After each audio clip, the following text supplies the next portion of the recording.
Hello, नमस्ते। यहाँहरू सामु म एउटा छोटो राजनीतिक विषयमा केही कुराहरू गर्न लागिरहेको छु। छोटो समय निकालेर सुनिदिनुहोला। तपाईँ अनि म जस्ता लाखौँ युवा विदेशीहरू बाध्य बनाएको कसले हो? नेपाललाई जुकाले खुन चुसे झैँ चुसेको कसले हो? हो, तिनै हिजोका नेताहरूले हो।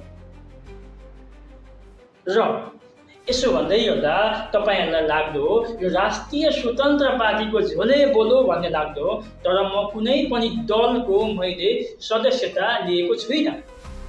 म रातोलाई रातो भन्ने, कालोलाई कालो भन्ने। राम्रो कामलाई तपाईँ हामीले बोल्नै पर्छ। र यसो भन्दै गर्दा हिजोका नेताहरूले 30-35 वर्षसम्म केही पनि गरेका थिएनन् भनेको होइन। जति तपाईँ हामीले अपेक्षा गरेका थियौँ त्यति हामीले पाएनौँ।